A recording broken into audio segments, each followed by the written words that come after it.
Cek cek. Assalamualaikum warahmatullahi wabarakatuh.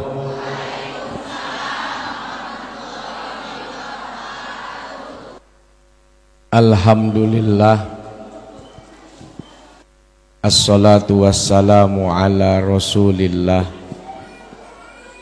Sayyidina Muhammad ibni Abdillah wa ala alihi wa ashabihi wa man walah. Para masyayikh, ulama, kiai, ustadz, ustadzah yang saya muliakan,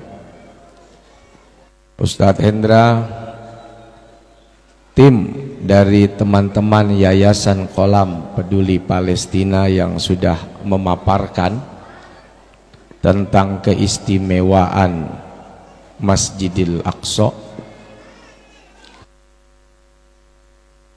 tokoh sesepuh, orang-orang tua, Pak RT, Pak RW, Lurah, Camat, Bimas, Babinsa yang ada di Desa Raharja, Tanjung Sari, Sumedang. Mudah-mudahan dalam tugas-tugas beliau semua diberi kelancaran. Amin. Ibu-ibu, bapak-bapak, kita semua yang berkumpul di Masjid At-Taqwa, mudah-mudahan iman takwa kita terjaga sampai maut memisahkan kita, masuk kita semua ke surga bersama dengan baginda Nabi besar Muhammad sallallahu alaihi wasallam. Bapak Ibu yang dirahmati Allah, kenapa Nabi sallallahu alaihi wasallam punya kedudukan yang sangat istimewa, punya kemuliaan yang sangat luar biasa, bahkan dimuliakan oleh Zat yang maha mulia karena akhlaknya istimewa. Wa innaka la'ala khuluqin azim.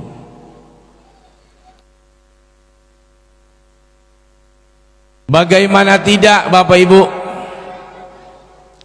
kepada musuhnya saja yang setiap saat menteror, mengancam. Ada Abu Jahal, ada Umar bin Khattab sebelum masuk Islam. Itu setiap hari didoakan. Dua Umar yang didoakan oleh Rasul sallallahu alaihi wasallam, Umar bin Khattab dan Abu Jahal, dan Allah pilihkan satu di antara yang dua untuk menemani Nabi, yaitu Sayyidina Umar ibnul Khattab. Bu, udah makan belum nih? Saya yang belum berarti ya. Ibu punya bestie nggak? Bener? Akrab? Serius? Bestinya suka didoakan tidak?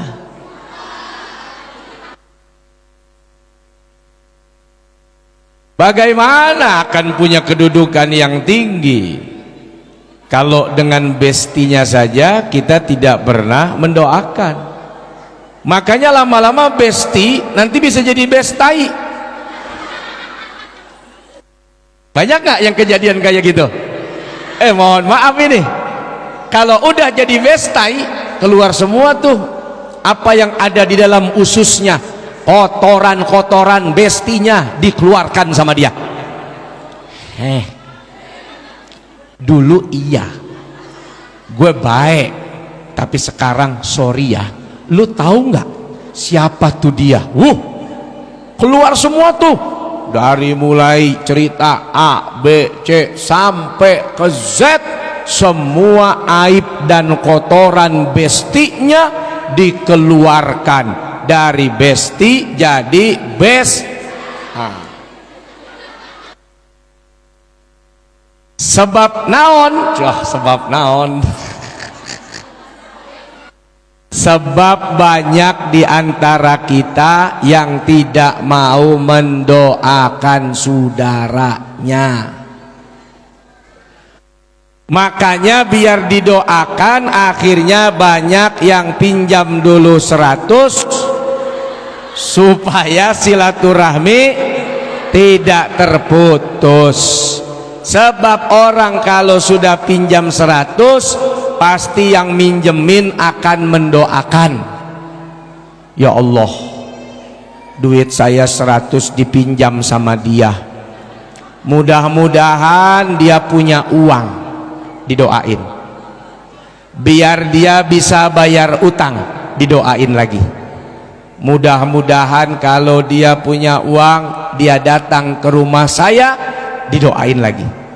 Dia ingat untuk membayar hutangnya. Coba kalau nggak ngutang, tidak didoakan.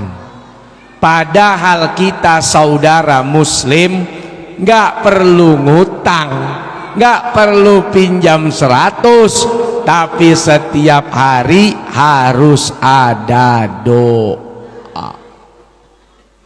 Betul nggak? Belajar cinta dari baginda Nabi Sallallahu Alaihi Wasallam. Makanya setiap hari ada amalan yang bikin kita itu jadi akrab. Amalan apa? Sebarkan salam.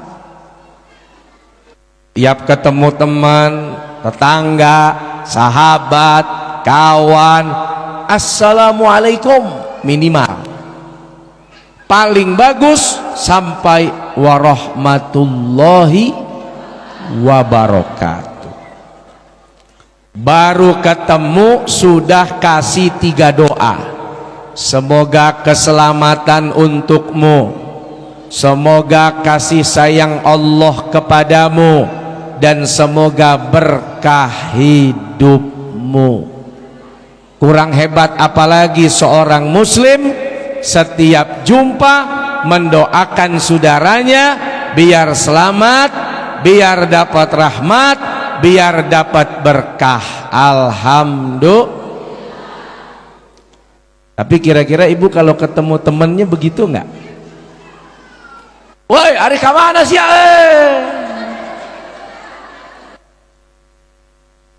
Nah, naon tadi ditu? Hari kemana sih? Ada aingnya itu di belakang kadang-kadang, ha? Bayangkan.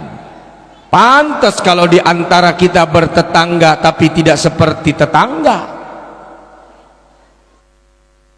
Padahal hidup dekat-dekatan, rumahnya bersampingan, tiap hari WA-WA-an, tiap hari bisa telepon-teleponan, di depan A, di belakang B, di depan sayang, di belakang nelanjangin.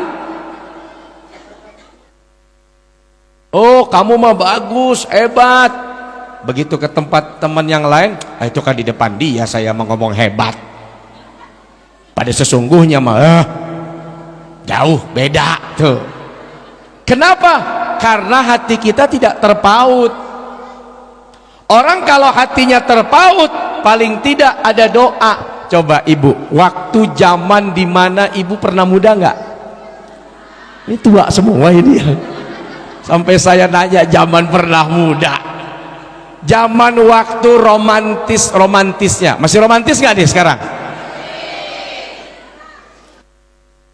Bagaimana orang dulu kiai itu kalau jauh ngirim surat, ya, bapak kepada anak, anak pada orang tua, kekasih dengan kekasih. Belum ada WA, belum ada BB, BlackBerry, belum ada email, masih pakai pos dan giro.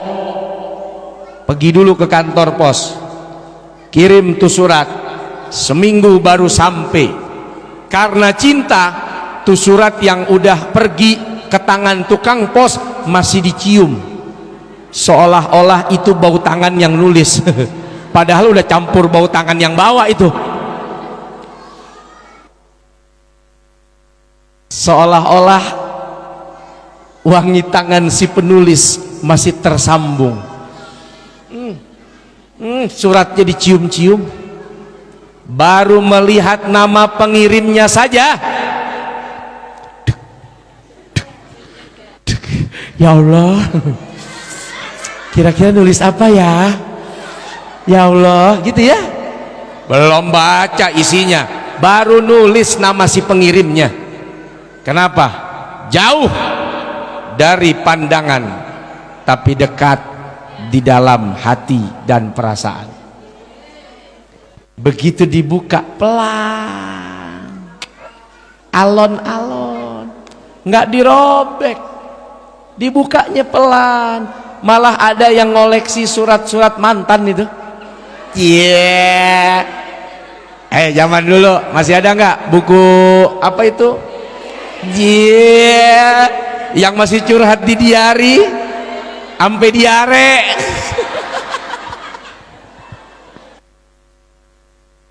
Masih ada gemboknya, diarinya digembok, gemboknya kecil, kuncinya hilang, ditarik akhirnya. Ya Allah, itu zaman enak banget ya. Pengalaman saya masih zaman itu dulu.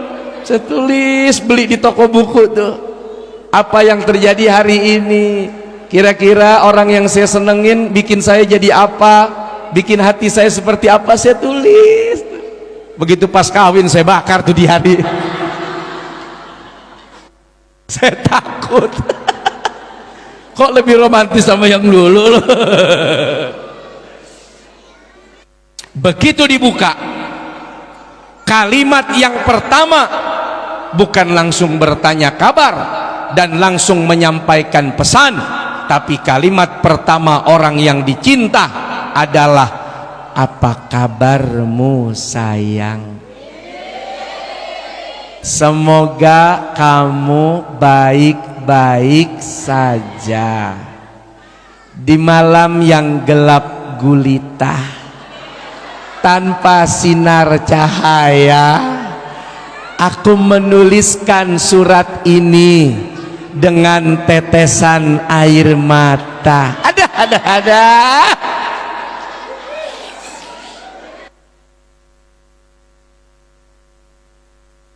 Bacanya itu udah kayak apaan tahu itu. Begitulah para pecinta. Yang pertama, kalau ingin terus bersaut hati dan perasaan, maka harus ada doa.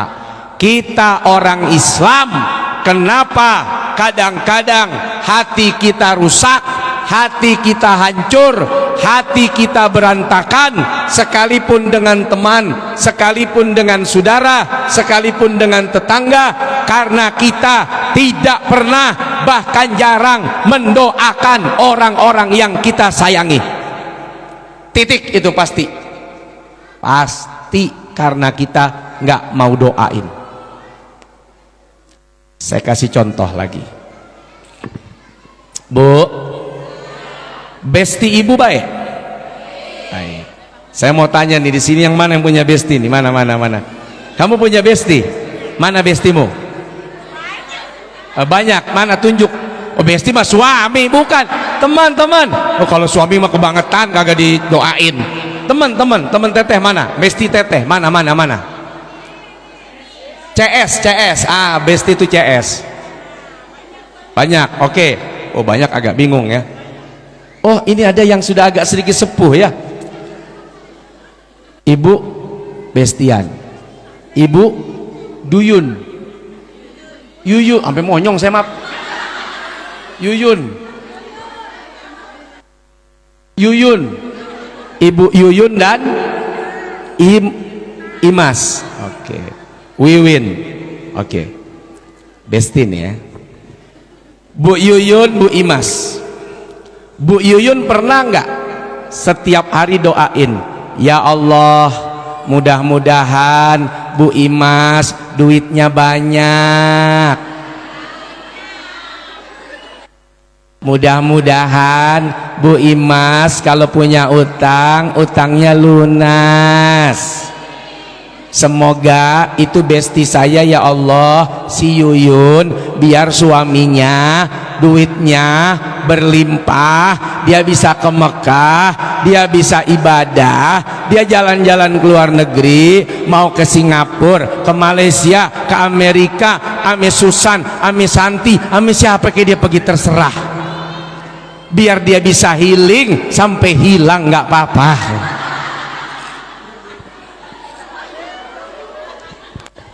Ayo Bu Yuyun pernah doa begitu buat Bu Imas? Enggak. Bu Imas pernah doa begitu buat Bu Yuyun? Enggak. Kenapa? Kita kayaknya rugi kalau doain temen biar duitnya banyak. Kita kayaknya merasa rugi kalau mendoakan teman biar jadi orang kaya. Rugi perasaan. Ya Allah, ntar kalau saya doain dia kaya, dia lupa sama saya. Belum didoain udah suuzon, ah nggak usah didoain dia Pak Ustadz, dia memiskin aja belagu apalagi kaya gitu. Apa nggak rusak tuh hati? Belum mendoakan udah buruk sangka. Coba, ya Allah udah dia yang kaya saya aja deh, ntar dia kalau ada apa-apa kan butuhnya ke tempat saya, ntar kalau dia udah kaya dia susah diteleponnya gitu. Makanya pantas kalau ada temen tetangga beli kulkas baru, kadang temennya yang beku, padahal tetangganya yang beli kulkas, dia yang beku. Udah beku saya nggak bisa mikir lagi, beku saya, beku. Tetangga beli dispenser, dia yang hot cold, panas dingin. Padahal tombol panas dinginnya di sebelah rumahnya, kok dia yang panas dingin. Tetangga yang jalan-jalan ke luar negeri nggak mau kalah, dia pergi ke luar dunia. Innalillahi. Meninggal ini orang udah keluar dunia. Maka mengukir cinta di Palestina, paling tidak kalau kita tidak bisa berbuat lebih membantu secara fisik karena memang kita tidak punya basic. Mau ngapain ibu misal berangkat ke sana, basic perang tidak bisa. Jangan-jangan perang kita sama perang anak TK di sana lebih hebat anak TK, karena tiap hari mereka harus berhadapan dengan senjata, berhadapan dengan tank, berhadapan dengan roket, berhadapan dengan bom. Tapi jangan putus asa. Paling tidak doa yang kita kirimkan kepada saudara kita di Palestina karena rasa cinta bersama dengan mereka walaupun jauh di mata, semoga jadi keajaiban di tengah kondisi saudara kita di sana. Ibu doakan saudara kita di Palestina, siapa tahu begitu dilempar batu ke tank, peng, bum, tanknya meledak. Padahal dilempar batu, kok bisa? Jangan-jangan ada doa dari Sumedang, ada doa dari Indonesia yang melahirkan keajaiban-keajaiban, peristiwa-peristiwa hebat yang dialami oleh saudara kita di Palestina. Jadi jangan remehkan doa, jangankan kepada yang hidup, kepada yang sudah mati saja. Menurut kita orang mati sudah tidak berdaya, menurut kita orang mati sudah tidak bersama. Tapi bagaimana orang yang sudah meninggal, yang sudah mati saja, kita dituntut dan diajarkan untuk mendoakan. Betul nggak? Makanya ada sholat jenazah, itu kan isinya doa. Buat siapa? Buat si mayit. Makanya ada Allahumma gfir lahu warhamhu, Allahumma gfir laha warhamha. Itu buat siapa? Buat si mayit. Kepada yang mati saja kita nggak boleh tinggalkan doa, apalagi kepada saudara kita yang masih hidup dalam perjuangannya membela tanah kelahirannya, membela tanah airnya dari serangan penjajah Zionis Israel. Mudah-mudahan diberi kemenangan.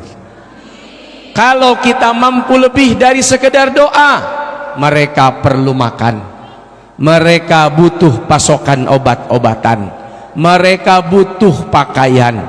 Kita tidak bisa berangkat pergi mengirimkan, tapi semoga dengan kita menitipkan ke Yayasan Al-Qalam, mudah-mudahan saudara kita di Palestina yang kelaparan mereka bisa makan. Mereka yang tidak bisa beli obat kini dikirimkan untuk bisa dapat obat-obatan. Mudah-mudahan apa yang terjadi di Palestina tidak terjadi di Indonesia. Kita pernah dijajah, kita pernah diperangi, kita pernah hidup dalam penderitaan panjang saat Belanda, Jepang datang menjajah. Dan orang-orang tua kita juga dulu meregang nyawa, dan mereka butuh support, butuh apa namanya, support itu apa, dukungan, spirit dari banyak orang, dari banyak negara.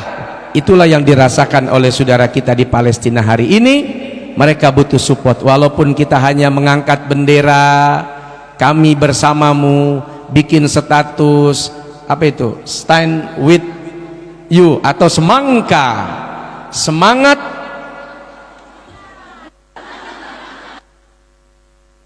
kakak. Ya, kakak kita juga banyak di sana ya.